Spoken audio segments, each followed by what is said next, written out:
Dhe zër motra që ndroni në këmbë, do të lexojmë nga letra e parë e apostullit Paul, drejtuar pastorit të kishës në Efes, Timoteut, protezhes së tij, bashkëpunëtorit krau të djathtë të tij. Do të lexojmë nga letra e parë e Paulit drejtuar Timoteut, nga kapitulli 3. Do të lexojmë vargjet 14 deri në 16. Vinjere, kjo është fjala e Perëndisë për ne sot. Po t'i shkruaj këto gjëra duke shpresuar që të vijë së shpejti tek ti, por po u vënova ta dish se si duhet të jetë sjellja në shtëpinë e Perëndisë, që është kisha e Perëndisë së gjallë, shtylla dhe mbështetja e së vërtetës. Dhe pa kundërshtim, misteri i perëndishmërisë është i madh. Perëndia u shfaq në mish, u drejtësua në frym, i u duk ëngjëjve, u predikua ndër pagan, u besua në botë, u ngrit në lavdi. Bari tha dhe lulja bie, për fjala e Zotit mbetet për jetë, edhe kjo është fjala që ju është shpallur sot. Uluni.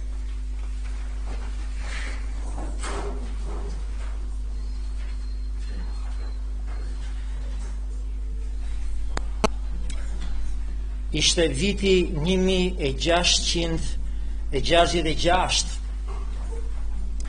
qyteti Londrës bie zjarr në një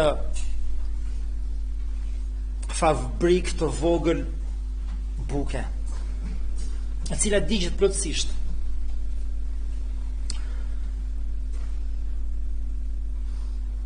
Por çfarë është më interesantja, së bashku me fabrikën e bukës u dogje tër Londra. Dhe është e çuditshme arsyeja pse u dogji një qytet i tërë nga një dyqan i vogël buke. Jo sepse zjarri kaloi nga çatia në çatia, po nga muri në mur. Arsyeja është akoma dhe më makabra, akoma dhe më e habitshme. Minj që ishe në bodrumin e fabrikës morën zjarr. U shpërndan në lagje, ku ju vun flakën shtëpive të tjera, të cilat morën zjarr. Dhe minjt e bodrumeve të këtyre shtëpive të tjera morën zjarr dhe u shpërndan akoma edhe më lart, akoma dhe më larg, duke u vënë zjarrin shtëpive të tjera që dogjën mijët e tyre dhe që dogjën shtëpi të tjera, dhe kështu u dogj i tërë qyteti i Londrës.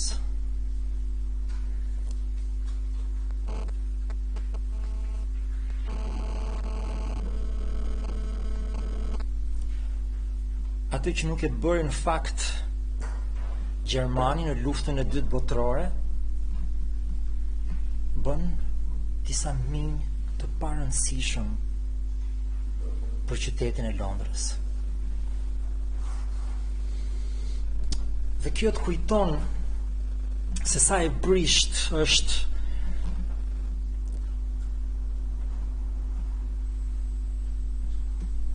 shoqëria njerëzore, e cila ka brenda saj shumë gjëra të vockla që mund ta shkatërrojnë atë. Një kishë lokale ka shumë mirë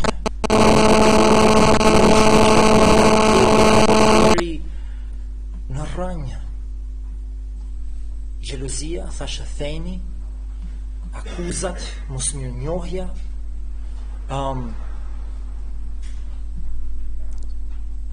mëkate nga më të ndryshmet, të vockla, të parëndësishme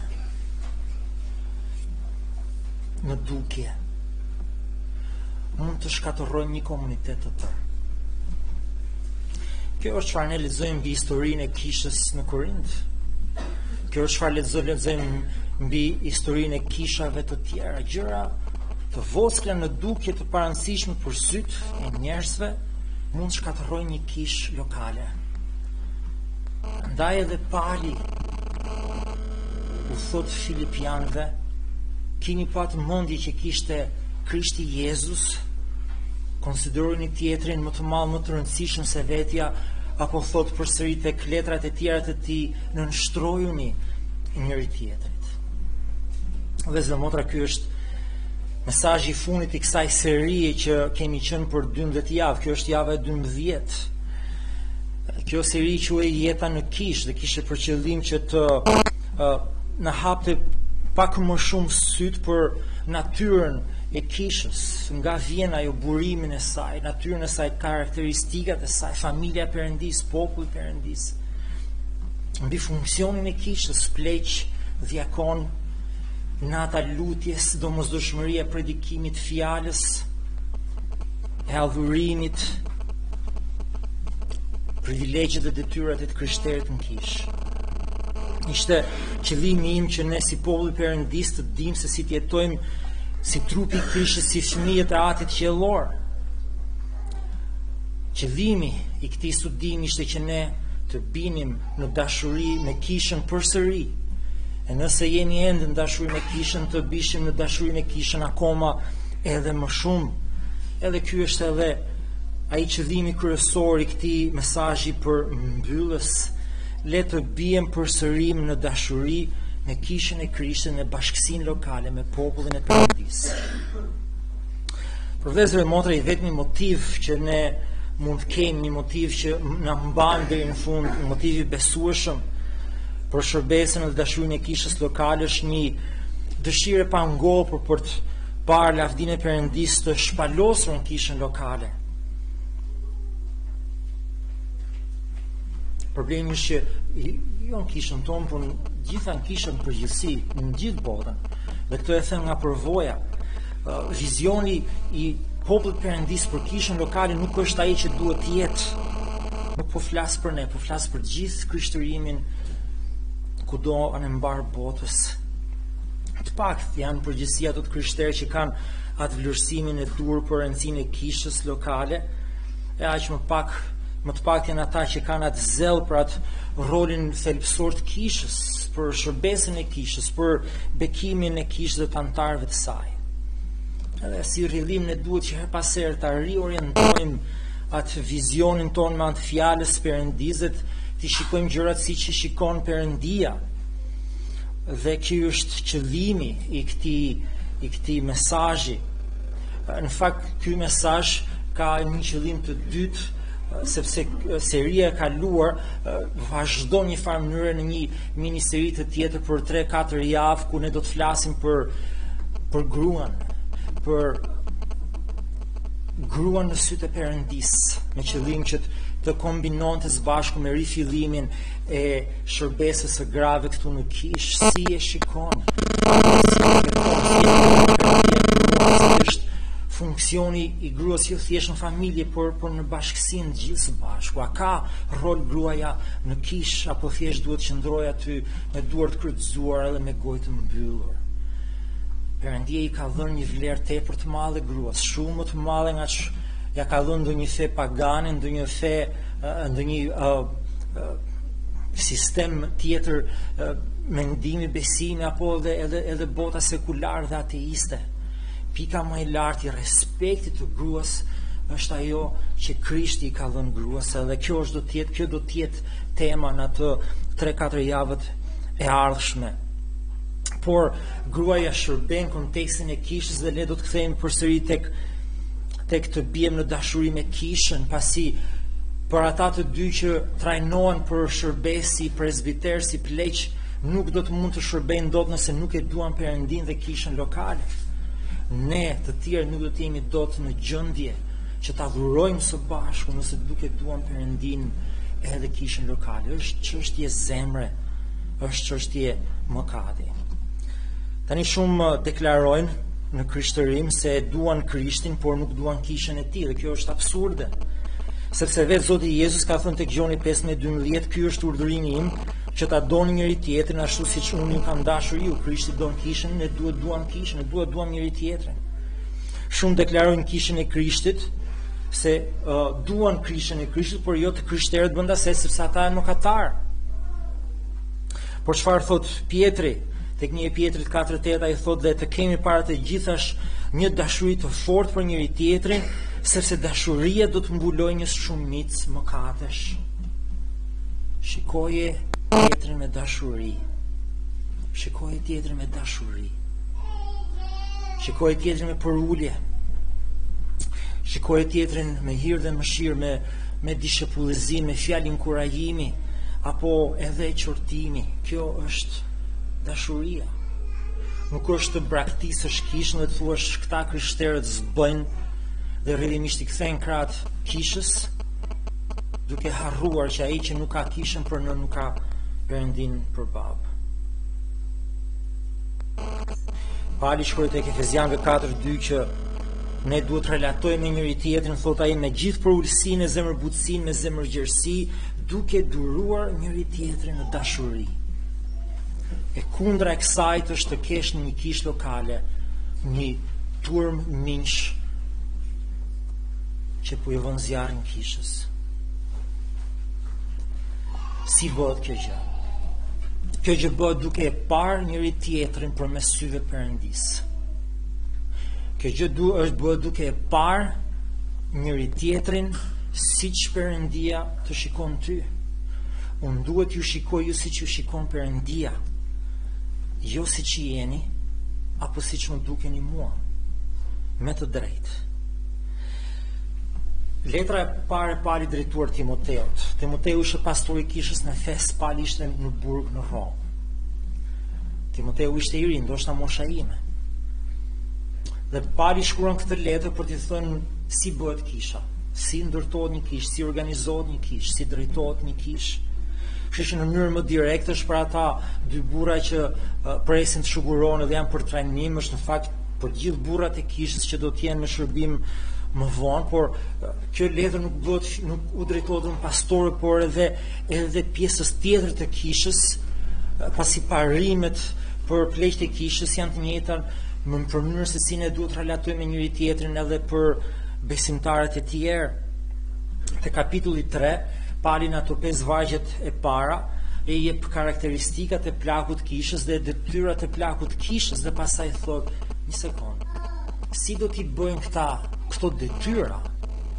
Si do t'a mbajnë këta këtë barë, nëse këta nuk kanë vizionin e dur për kishën, vizionin që ka Perëndia për kishën, dhe kështu tani ai në këto vargjet 14-16 Pali na jep këtë vizionin e dur që ne duhet kemi për kishën, që ne çdo njëri prej nesh duhet ketë për kishën. Edhe për këtë arsye është tepër I rëndësishëm, jo vetëm për ofiqmbajtësit të tanishëm apo të ardhshëm, por për gjithë secilin prej nesh. Ka implikime radikale për gjithë secilin prej nesh.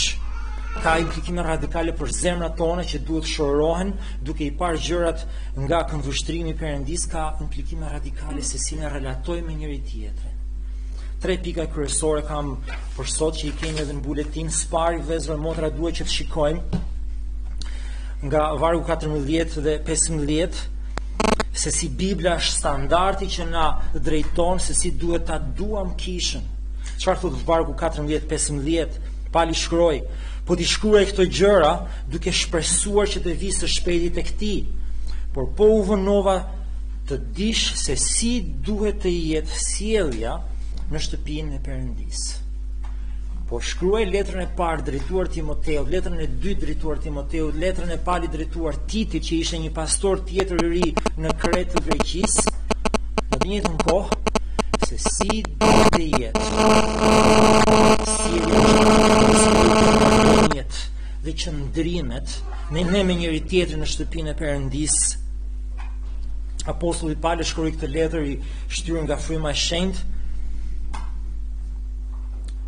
sepse e dinte rreziku në atyre miqve të ndezur e në zjarre dhe që vërtitën në shtëpinë e Perëndis. Krishti dhe shërbëtori Krishtit don që ne të rritemi në hir, të rritemi së bashku, të rritemi në kishë. Ky është qëllimi I përgjithshëm I shkrimit të shenjtë. Prandaj thot Pali tek letra e dytë e tij drejtuar Timoteut, ke vargu 3:16 thot, në fakt I gjithë shkrimi është I frymëzuar nga Perëndia dhe I dobishëm për mësim, bindje, ndreqje dhe për edukim në drejtësi që njeriu I Perëndis të jetë I përkryer. u shkruan këto 2 letra për Timoteun, për plakun, presbiterët e Kishës, për djagt e Kishës, për pastorin e Kishës, që të dim se si ne të jemi tërësisht të pajisur për çdo vepër të mirë. Që do të thotë, pari thotë se ne duhet të bëjmë kish me Bibël në dorë. Ne duhet të bëjmë kish me Bibël në dorë. Që do të thotë se Perëndia nuk i ka lënë asgjë rastësisë, asgjë imagjinatës apo krijimtarisë tonë. Një kish lokale duhet të drejtohet nga burra, për shembull, sepse Perëndia thotë kështu. Duhet ketë shërbesa ungjillizuese, sepse Perëndia thotë kështu, duhet ketë shërbesën e ungjillizimit, e dishepulizimit, të fjalës, për gra, për meshkuj, për femra, sepse ky është vullneti i Perëndisë për ne. Sigurisht që Perëndia na lejon ne na hap hapësirën për ti praktikuar sipas kontekstit. Në Amerikë të njëjti parim aplikohet ndryshe, në Shqipëri njëjti parim aplikohet ndryshe. Por parimi është i njëjtë, qëllimi është i njëjtë, urdhërimi është i njëjtë. Mos aplikimi apo keq aplikimi pastaj është mëkati ynë, është problemi ynë. Por Perëndia nuk i ka lënë asgjë rastësisë apo imagjinatës, na ka thënë eksaktësisht se si ne duhet të bëjmë kish. Dhe kjo është absolutisht kundra pragmatizmit të kohës tonë, që thotë a më nuk ka rëndësi parimi, nuk ka rëndësi ka se çfarë funksionon më mirë, më shpejt, më pak dëme, nuk ka rëndësi nëse gënjen, nuk ka rëndësi nëse mashtron, nuk ka rëndësi nëse mëkaton, rëndësi ka thjesht që qëllimi justifikon mjetin. Dhe ky parim është futur brenda në kish. Kjo është mënyra se si menaxhohen kishat lokale disa herë, kjo është mënyra se si mendohet disa herë nga drejtuesit e kishave lokale. Qëllimi i njeriut, preferenca e njeriut, metodat e njeriut zëvendësojnë ato të Perëndisë. Por nëse ne duam të përjetojmë rritje shpirtërore, nëse duam të përjetojmë shërim, nëse duam të përjetojmë bekim, ne duhet të bëjmë gjërat duhet të shikojmë gjërat siç i shikon Perëndia gjërat. Duhet të duam çfarë ai don, duhet të urrejmë çfarë i urren. Vëllezër e motra, ju inkurajoj këtë mëngjes që të më inkurajoni mua dhe ato burra që përgatiten për shërbesë, që ti qëndrojmë besnik Krishtit, sepse tundimi për ne është i madh.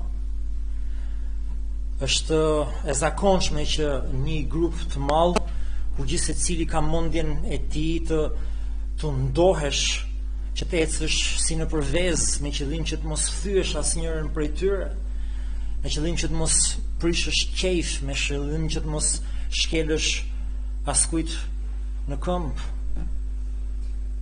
Edhe në këto momente dashuria e njeriu zëvendëson dashurinë për Perëndinë. Ky është mundimi më i madh i çdo njeriu. Ky është mundimi më i madh i juaj gjatë javës jashtë në botë, në vendet e punës. Ky është mundimi më i madh shpeshherë i drejtuesve të kishës, që nuk duhen të trazojnë urat kur shikojnë mëkat, por ju nuk duhet lejoni që unë, Genti apo Erioni të biem dhe të mos i thejmë me Bibël në dorë. Ju inkurajoj gjithashtu që të inkurajojnë njëri tjetrin, që ti qëndrojmë të gjithë së bashku besnik Perëndisë në çdo gjë.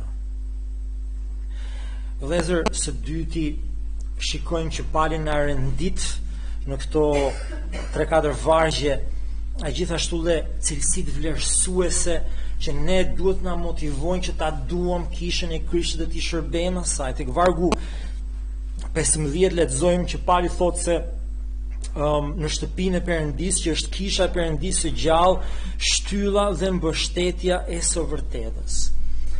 Shikoni, pali rendit aty disa cilësi, disa karakteristika të kishës lokale që ne tashmë i kemi studiuar për disa kohë, por që ja vlen që të ripërsëriten, sepse duhet të shikojmë gjërat nga këndvështrimi i Perëndisë. Para disa ditësh dëgjova një ilustrim të bukur që thoshte që të krishterët janë si ato poçet e luleve. Është e vërtetë që nga sipër lidhin fryte, janë të bukura, por nga poshtë janë të shpuara dhe lëshojnë ujë. Dhe është interesante që kemi nevojë që të dëgjojmë po të njëjtat gjëra her pas here. Siç tha njëri që ti biem fyllit në të njëjtën vërim.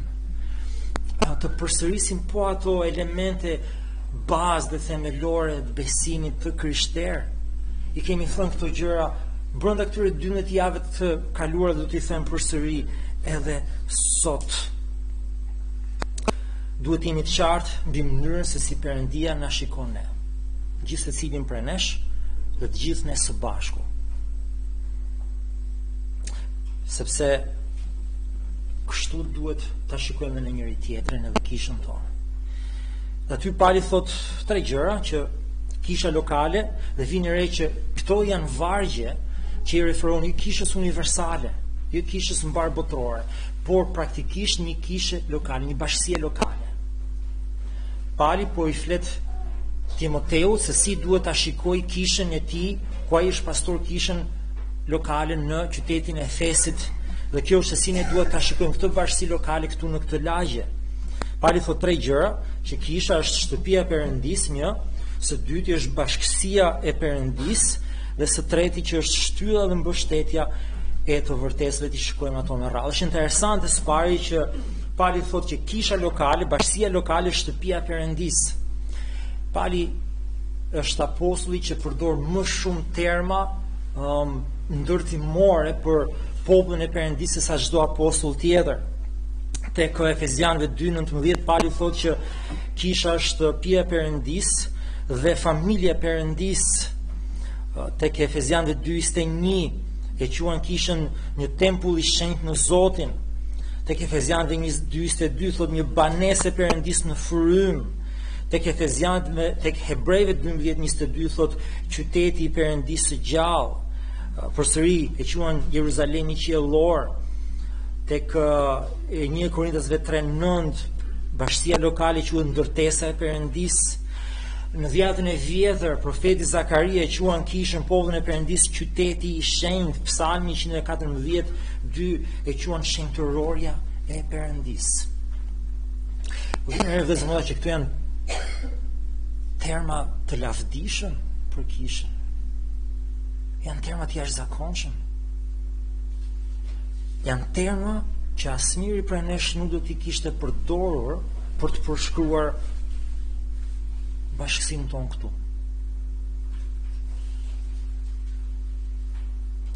Sepse ne kur shikojmë këtë bashkësi, kur shikojmë njëri tjetrin, ne shikojmë mëkat, pasiguri, dyshim, pa aftësi, luhatje, dobësi, pa qëndrueshmëri. Kjo është çfarë unë shikoj tek ju, kjo është çfarë unë shikoj tek vetja ime, dhe kjo është çfarë ju shikoni tek unë edhe tek njëri tjetri. Sepse ky është realiteti. Por Perëndia nuk shikon këtë. Dhe kjo është tepër interesante. Perëndia nuk na përshkruan kështu, por na përshkruan ashtu siç na përshkroi Pali, siç na përshkruajnë të gjitha letrat e tjera të Biblës. Pse? Perëndia di fare mirë që ne jemi mëkatar. Perëndia di fare mirë që ne kemi nevojë për falje, na ka falur dhe ne e dim shumë mirë që ne jemi të falur, ne jemi mëkatar të falur, që vazhdojmë dhe përpiqemi të bëjmë më të mirën tonë vullnetin e Perëndis, por biem, jemi i kryshteri, është një mëkatar i falur. Kjo është se si jemi. Por Perëndia në fakt neve na quan siç na shikon në zemrën e Tij dhe jo siç jemi ne në realitet. Perëndia na shikon në përputhje me qëllimin që ai ka për jetën time, me produktin përfundimtar që ai do të ketë, jo me se ku jam unë në këto momente, në këtë pikë. Mbaj mend kur Genti për shembull, por ishte ende në procesin e ndërtimit të shtëpisë së tij. Kati i parë ishte ndoshta i mbyllur, kishte karabinan në katin e dytë edhe si ishte bërë akoma kati i tretë. Edhe merr një ditë në telefon, thot, a vjen të më ndihmosh pak nga shtëpia?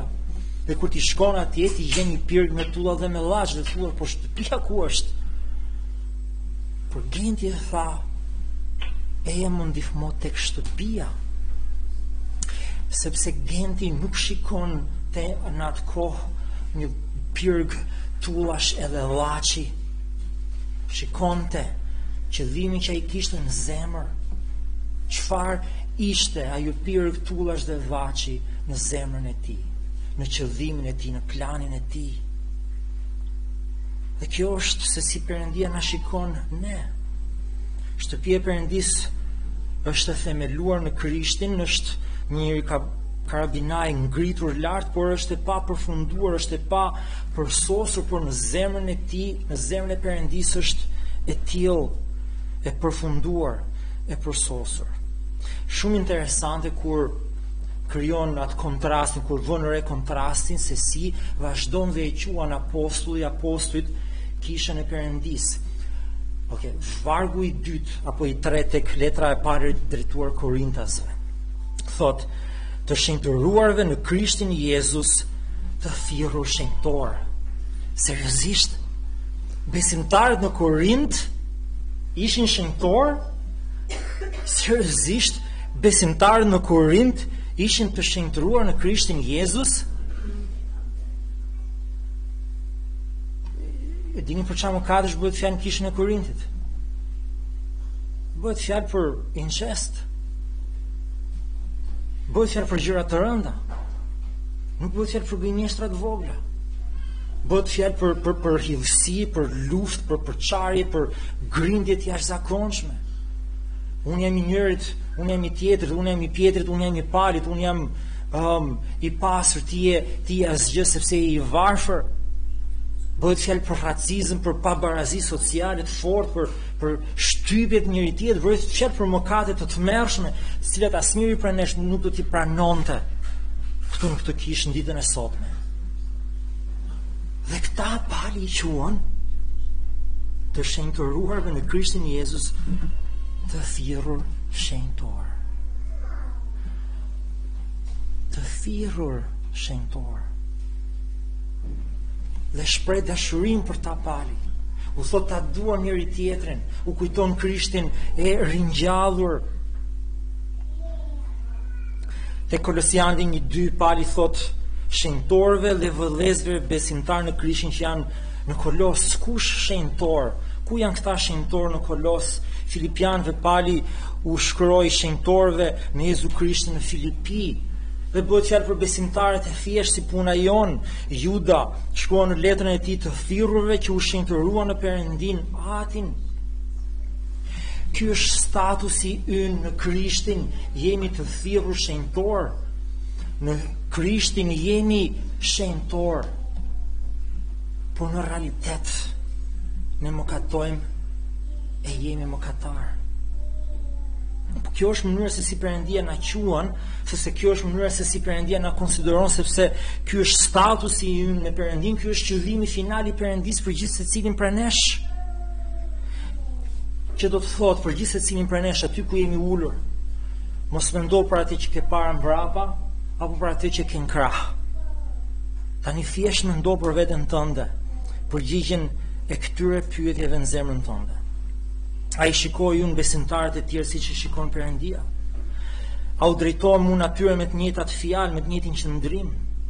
A shikoj unë ndër besimtarët e tjerë mëkatin që ata kanë bërë, apo veprën që Perëndia po bën ndër ta përmes tyre?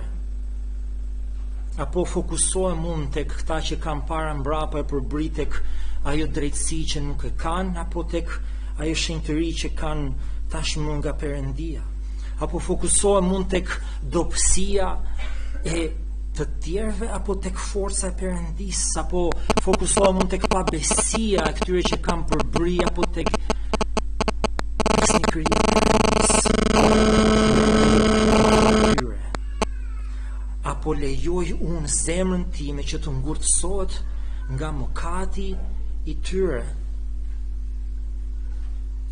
Apo po e inkurajoj zemrën time që t'i shikoj ata me dashuri si që shikon vetë Perëndia?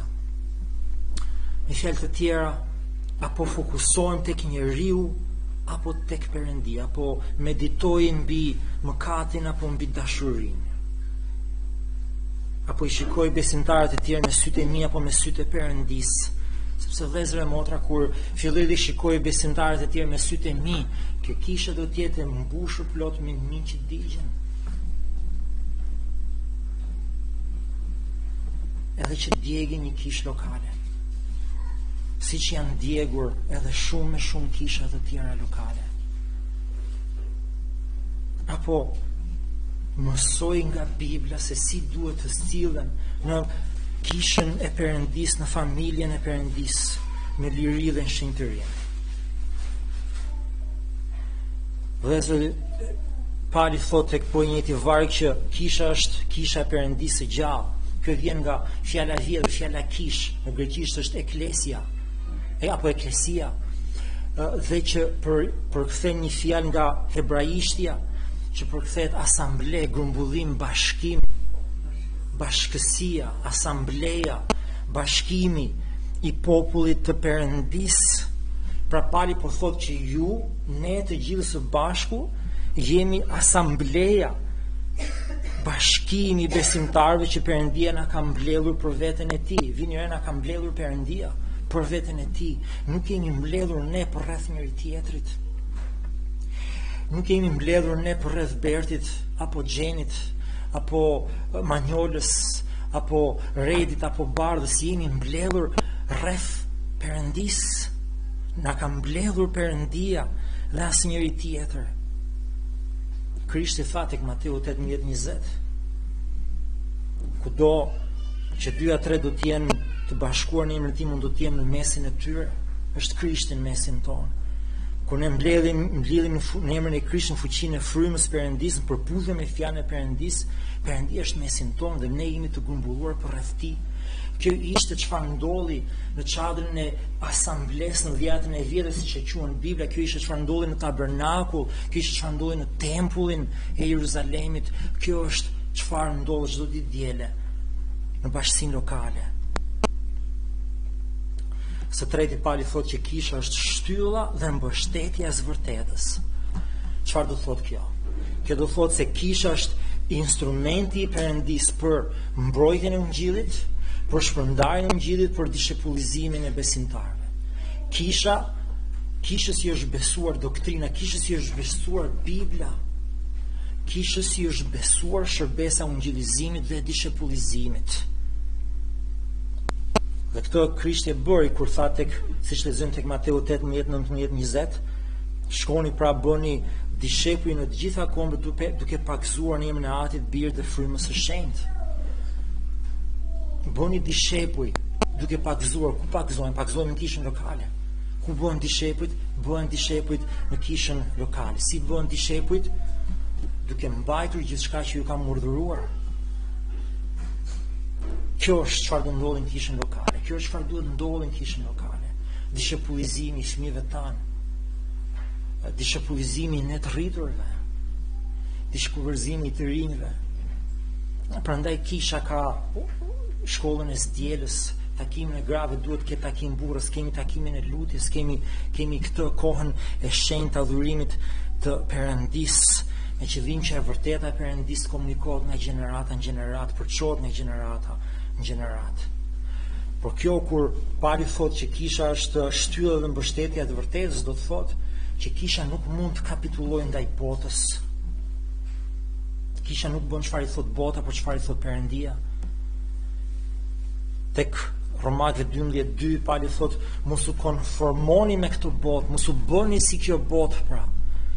Thot, për transformohuni në anë për të rritjes së mendjes tuaja. Aty fillon shenjtërimi në mendjen tonë. Pastaj, sepse kjo është kaq unë mund të bëj. Kaq mund të bëj plaku dhe diakoni I kishës, vetëm kaq. Unë mund t'ju jap vetëm atë ushqimin biblik që ju duhet, si ushqimin e mendjes. Por është detyra juaj që ta zbrisni drejt zemrës, sa ato unë nuk mund ta bëj.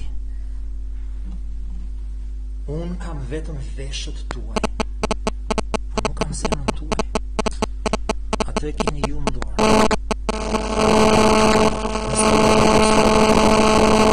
Nëse jenë hidhërim, nëse jenë pasiguri, nëse jenë mosbindje,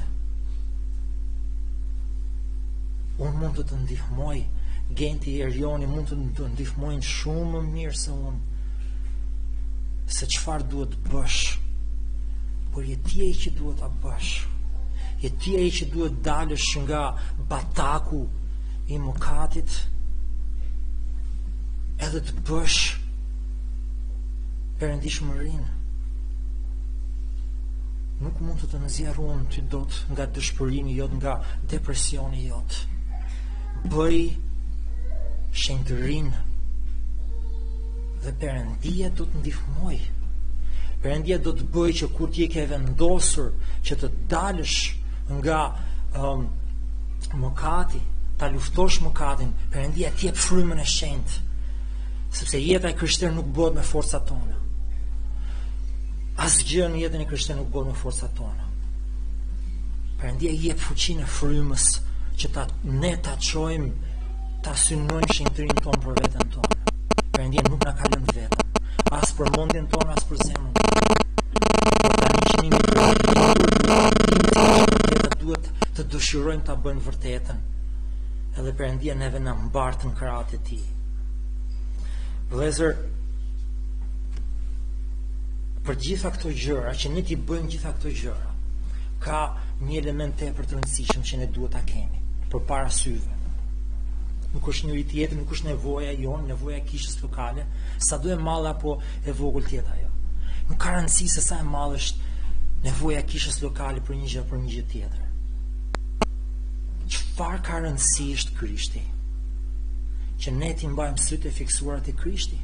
Çfarë ka rëndësi për mua, për Gentin edhe për Erionin është që ne ti mbajmë sytë e Krishti. Prandaj dhe Pali vazhdon tek vargu 16 edhe tani flet për Krishtin. Duke ditur se cila është situata, duke ditur se kush është natyra e kishës, duke ditur se kush është detyrat e plakut e kishës, thot tani mbani syt te Krishti.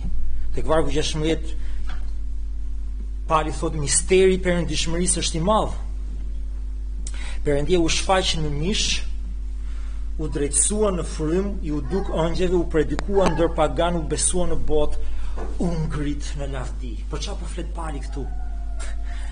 Pali këtu po flet për jetën dhe personin e Krishtit, po flet për personin dhe veprën e Krishtit, kush Krishti ishte dhe çfarë Krishti bëri. Nëse do të jesh plak kishe, mbaj ndërmend çfarë Krishti ishte dhe bëri. Nëse do të kesh bindje, zell e perëndishmëri jetën e krishterë, mbaj në mendje vizionin e Perëndisë për kishën, dhe së dyti mbaj në mend se kush Krishti ishte dhe çfarë Krishti bëri. Në zjarre do të ketë kisha gjithmonë. Po para shkohë sa mban këto dy gjëra në mendje. Krishtin edhe kishën e Krishtit, gjërat do të shkojnë aty ku duhet, aty ku Perëndia ka vendosur që ato të jenë. Por baza çdo gjëje është Krishti. Perëndia kërkon që ne të jemi të perëndishëm, plotëtirë mëshirë ndaj të gjithëve, ta duam vërtetën e Perëndisë, ta duam Krishtin. Si mund ta bëjmë këtë gjë vetëm duke i fiksuar syt ke Krishti? Dhe prandaj Pali i quan këtë misteri i perëndishmërisë. Ky është sekreti. Ky është sekreti i perëndishmërisë. Shërbesa e Krishtit, personi i Krishtit, vepra e Krishtit. Pali thot ashtu siç e filluam jetën e krishterë duke besuar te këto gjëra, kush Krishti është dhe çfarë Krishti bëri për ne, ne duhet ta vazhdojmë jetën e krishterë. Këtu u tha Pali i Korintasve, mos u grindni me njëri tjetrin, por vazhdoni jetën e krishterë siç e filluat përmes besimit në Krishtin Jezus. Krishti është përgjigjja çdo lloj pyetje praktike në kishën tonë. Krishti është përgjigjja çdo pyetje praktike, e çdo çështje praktike në jetën e gjithë secilit prej nesh. Edhe kjo deklaratë insiston që Krishti është burimi, është zbulesa, është shembulli i shenjtërisë tonë. Gjithçka që ne mund të bëjmë buron nga Krishti dhe duhet të jetë si e Krishtit. Prandaj ne krishterët, për shkak të kësaj misterit perëndishmërisë, mund të jemi në gjendje që ta duam njëri tjetrin siç na deshi Krishti, të shërbejmë njëri tjetrin siç na shërbeu Krishti. Perëndia na u shfaq në frym, Pali referohet trupëzimit, atë që ne festojmë për Krishtlindje, ai i përjetshëm u bë njeri, shërbeu plot në nështrim për shpëtimin tonë deri në vdekje. Krishti u drejtësua në frym, u dëshmua në vdekjen dhe ringjalljen e tij, dëshmoi Jezusi për zemrën e Perëndisë, siç Perëndia është, u deklarua nga ëngjëjt. Krishti u predikua ndër ju pagan, dhe kjo vëllezër motra shumë e rëndësishme, sepse ne jemi këtu në qytetin e Durresit, të fshirur këtu ke kjo rrugica, të futur në këtë ndërtesë me vetëm 2 dritare, edhe jemi kështu si të strukur këtu brenda dhe nuk din se çfarë ndodh në përballë, dhe themi kataklizmo, gjithandej kisha shkeq. Vëllezër motra, se keni iden se çfarë po bën Krishti në përbot. Sot ka më shumë krishterë në të gjithë botën të marrë së bashku se të gjitha 20 shekujt e tjera të marra së bashku. Sot po vriten më shumë krishterë se 20 shekujt e tjerë të marrë së bashku. Por sot kisha është më e madhe se çka qenë ndonjëherë për 20 vjet së bashku. Ka një shpërthim zemrash që shpëtohen çdo ditë në Afrikë, një numër marramendës, 2000, 10.000 të shpëtuar çdo ditë. Kisha në Kinë është më e madhe se kisha në gjithë pjesën tjetër të universit. Po kështu në Indi, po kështu në jugut,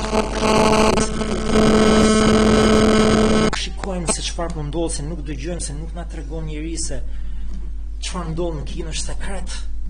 Po kjo është arsyeja pse tani shteti kinez po reagon, se i shikon që e ka marrë ferra uratën. Ku mbi 10% të kinezëve janë të krishterë. Kisha është në shpërthim e sipër, vëllezër dhe motra.